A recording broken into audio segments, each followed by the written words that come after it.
नमस्कार. आजच्या व्हिडिओमध्ये तुमचं सर्वांचं स्वागत आहे. कालच्या व्हिडिओमध्ये आपण पाहिलं small cap, mid cap, multi cap, large and mid cap, flexi cap, large cap fund. हे फंड गेल्या 6 महिन्यामध्ये आपल्याला अशा प्रकारचे रिटर्न्स देतात आहेत, ज्याच्यामध्ये -20, -18, -16, -15% आहे. आणि लार्ज कॅपसारखा फंड जो आपण सगळ्यात सिक्युअर फंड म्हटलं जातो, तो सुद्धा -13% रिटर्न देतो आहे. म्युच्युअल फंडमध्ये जेव्हा लोक पहिल्यांदा इन्व्हेस्टमेंट करतात त्यावेळेस ते सगळ्यात जास्त इन्व्हेस्टमेंट त्यांची इक्विटी फंड्समध्ये करतात, कारण की त्यांना इतर फंड्सबद्दल जास्त माहिती नसते. पण आजच्या व्हिडिओमध्ये आपण हायब्रिड फंडबद्दल माहिती घेणार आहोत, जो गेल्या 6 महिन्यामध्ये फक्त -11% आहे. आणि वर्षभराचे रिटर्न जर तुम्ही पाहिले तर 3.4% आहेत. 5 वर्षामध्ये 14, 10 वर्षामध्ये 10%. आणि जेव्हापासून हे फंड मार्केटमध्ये आले तेव्हापासून यांनी 12% रिटर्न दिलेले आहेत. जर तुम्ही लार्ज कॅप फंडचे रिटर्न्स पाहिले तर ते सुद्धा 12% आहेत. आणि हा फंडसुद्धा तुम्हाला 12%च रिटर्न देतो आहे. तर याच कॅटेगरीमधले फंड्स आपण आजच्या व्हिडिओमध्ये पाहणार आहोत. तर चला व्हिडिओला स्टार्ट करूयात. पण व्हिडिओला स्टार्ट करण्या अगोदर जर तुम्ही चॅनलवरती नवीन असाल आणि चॅनलला अजूनही सबस्क्राईब केलं नसेल तर चॅनलला सबस्क्राईब करून ठेवा, म्हणजे असेच इन्फॉर्मेटिव्ह व्हिडिओज तुम्हाला या चॅनलवरती पाहता येतील.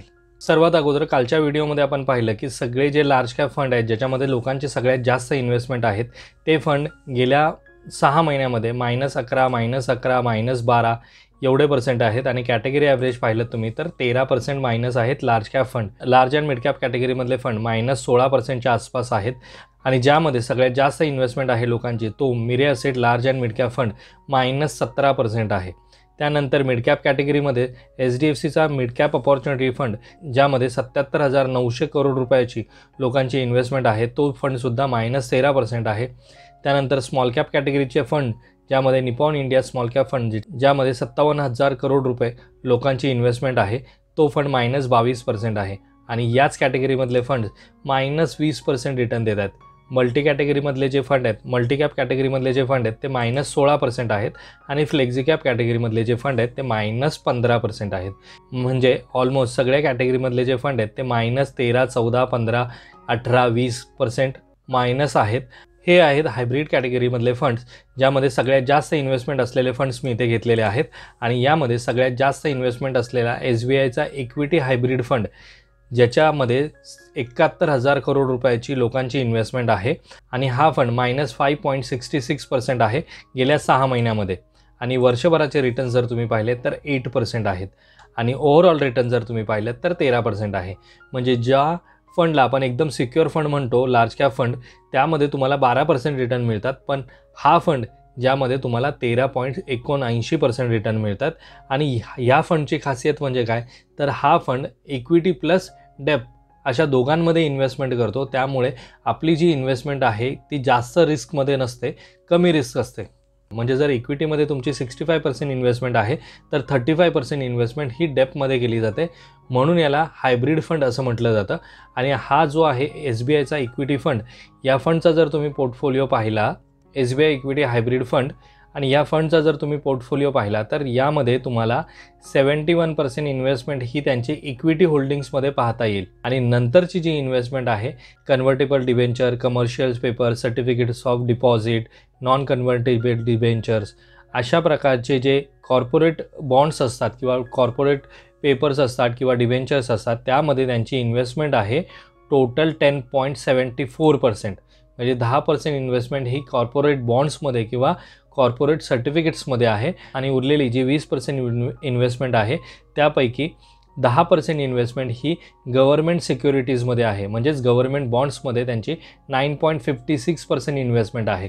आणि डेप्थमध्ये इन्व्हेस्टमेंट कशा प्रकारची असते, तर एखाद्या कंपनीचा आपण जेव्हा डिबेंचर्स विकत घेतो किंवा कमर्शियल पेपर्स विकत घेतो, त्याच्या अगेन्स्ट आपल्याला मंथली किंवा इयरली आपल्याला एक पर्टिक्युलर अमाऊंट रिटर्न मिळते. म्हणजे 7%चा जर तुम्ही बॉन्ड घेताय तर 7% इंटरेस्ट तुम्हाला त्या बॉन्डवरती मिळतं, जे फिक्स असतं. म्हणजे मार्केट कितीही वर खाली होऊ 7% इंटरेस्ट आपल्याला त्यामधून मिळतं. त्यामुळे या फंड्समध्ये आपल्याला रिटर्न जे आहेत ते स्टेबल पाहायला मिळतात. आणि उरलेली जी इन्व्हेस्टमेंट आहे त्यापैकी 4% इन्व्हेस्टमेंट ही त्यांची कॅश आणि अदर कॅश रिलेटेड इन्स्ट्रुमेंट्समध्ये आहेत, म्हणजे रिझर्व्ह ठेवलेली आहे.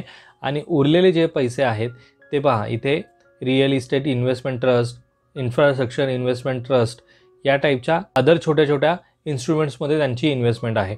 ओव्हरऑल जर तुम्ही इन्व्हेस्टमेंट पाहिलं तर इक्विटीमध्ये त्यांची फक्त 71% इन्व्हेस्टमेंट आहे. आणि उरलेली 29% इन्व्हेस्टमेंट ही गव्हर्नमेंट बॉन्ड्स किंवा डेप्समध्ये आहे, ज्यामुळे तुमचा जो पोर्टफोलिओ आहे तो डायव्हर्सिफाय होतो, ज्यामध्ये इक्विटीमध्ये सुद्धा इन्व्हेस्टमेंट आहे आणि डेप्टमध्ये सुद्धा इन्व्हेस्टमेंट आहे। यानंतर कॅनरा रिबोकोचा इक्विटी हायब्रिड फंडसुद्धा मी तुम्हाला दाखवतो।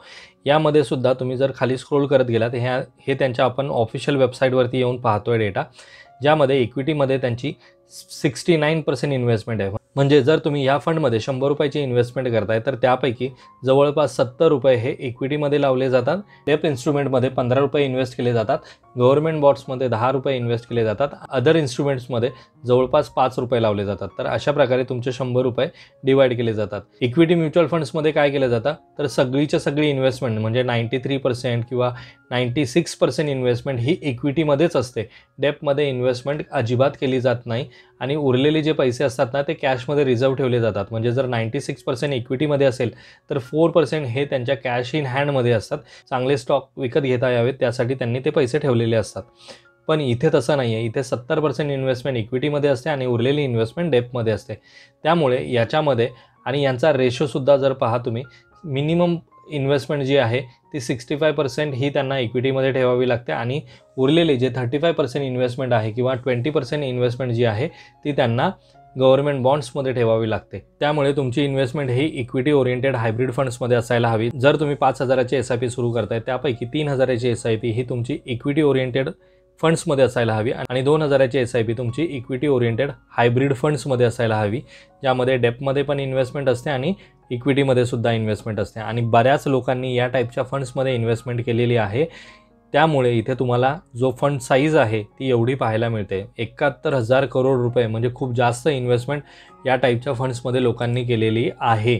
आपल्याला जेव्हा लोक एखाद्या फंडबद्दल सांगतात त्यावेळेस नक्की तुम्ही आवर्जून त्यांना विचारा की तो फंड कशा प्रकारचं काम करतो, कशा प्रकारची इन्व्हेस्टमेंट करतो आणि जर तुम्ही एखाद्या चांगल्या फंड ॲडवायझरकडनं एखादी SIP सुरू करताय किंवा म्युच्युअल फंडमध्ये इन्व्हेस्टमेंट करताय तर तो नक्कीच तुम्हाला सजेस्ट करताना सजेस्ट करेल इक्विटी आणि डेप्ट फंड, ज्यामुळे जर कधी मार्केट खूपच डाऊन झालं तरीसुद्धा तुम्हाला खूप जास्त लॉस होणार नाही। यामध्ये असाही एक फंड आहे HSBCचा ॲग्रेसिव्ह हायब्रिड फंड, जो तुम्हाला जवळपास 17% मायनसमध्ये आहे। पण इतर जे फंड्स तुम्ही पाहाल तर ते -6%, -8%, -8%, -6% असेच आहेत। पण जर तुम्ही इक्विटी ओरिएंटेडचे फंड्स पाहिले तर सगळे फंड्स तुम्हाला -13, -14, -15, -16 एवढे पाहायला मिळतील। पण जर तुम्ही हायब्रिड फंड कॅटेगरीमधले फंड्स पाहिले तर ते तेवढे मायनसमध्ये गेलेले नाहीत, जरी मार्केट खूप खाली आहे तरीसुद्धा। मगाशी मी तुम्हाला मिरे ॲसेटचा एक फंड सांगितला जो -17% आहे, पण त्याच कंपनीचा हायब्रिड कॅटेगरीमधला फंड -11% आहे। कोणीही असं सांगू शकत नाही की कोणता फंड चांगला परफॉर्म करेल किंवा कोणता फंड वाईट परफॉर्म करेल।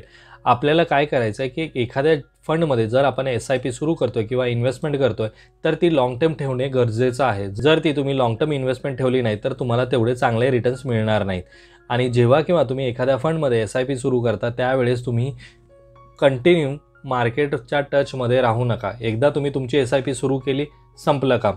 तुम्हाला SIP सुरू करायचे पुढच्या वर्षी, जेव्हा तुमचे 1 वर्ष कंप्लीट होईल किंवा 2 वर्ष कंप्लीट होईल तेव्हाच तुम्ही त्या फंडचा परफॉर्मन्स चेक करा। अदरवाईज तुम्ही जर दर महिन्याने, दर 2 महिन्याने, दर 6 महिन्याने जर त्याचा परफॉर्मन्स चेक करत बसलात तर तुम्हाला असं वाटेल की आपण चुकीच्या फंडमध्ये इन्व्हेस्ट केलेत।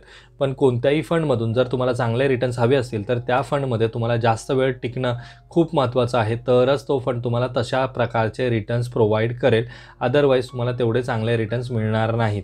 या व्हिडिओमध्ये मी कोणत्याही प्रकारच्या फंड्सबद्दल तुम्हाला बाईंग किंवा सेलिंगचं रिकमेंडेशन करत नाही आहे, तर एक कंपॅरिझन करून सांगतोय की कशाप्रकारे इक्विटी ओरिएंटेड फंड काम करतात आणि कशाप्रकारे हायब्रिड ओरिएंटेड फंड्स काम करतात। जर तुम्हाला आजचा व्हिडिओ आवडला असेल तर व्हिडिओला लाईक करा, चॅनलवरती जर तुम्ही नवीन असाल तर चॅनलला सबस्क्राईब करा आणि जर तुम्ही अशा टाईपच्या कोणत्याही फंड्समध्ये इन्व्हेस्ट केली असेल तर कमेंट्स बॉक्समध्ये मला नक्की त्या फंडचं नाव सांगा। तर चला मित्रांनो, भेटूयात आपण अशाच एका इन्फॉर्मेटिव्ह व्हिडिओमध्ये। तोपर्यंत बाय बाय।